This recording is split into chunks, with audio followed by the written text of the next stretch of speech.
We're out here today putting half-round gutters up. We're using 6-inch half-round in a bronze color. This is one that we already made, but I wanted to show you the parts. So this is the half-round circle. This is for 6-inch. This is a number 10, I think, or 11 shank. Who really cares? But this is the shank that goes on first. And normal stuff, spring clip. We've got a nut. Actually, we got a bolt and a nut.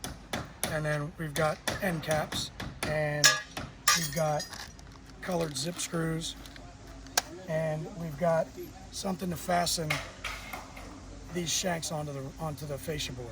And so we use a 2.5 inch, or what are these? Inch and a half screw. And sometimes we'll paint them, but typically you're not going to see them behind the gutter once it's up.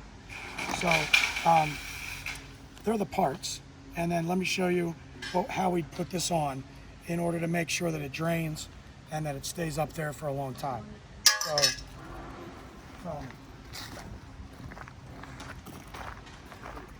first we start with putting the shanks up on either side of the house. So we'll start with one here, we'll start with one there, and then when we measure is every 2 feet.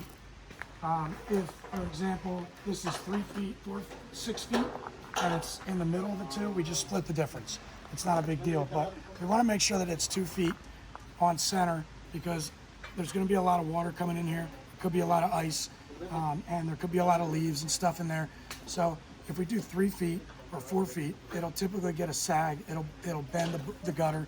It'll make it fall off. So we do every 2 feet on here. Then we use the screws. I don't know if you can see the one screw sticking out. We screw it 4 times into the fascia. And then what we do is we'll take a circle and we'll put it up there, and then we'll run a line all the way to the other side. And this side is going to be the high side, so we put the circle all the way up. And then on that side, we try to figure out maybe 2 or 3 spots down, and then we run a line across it and check for level.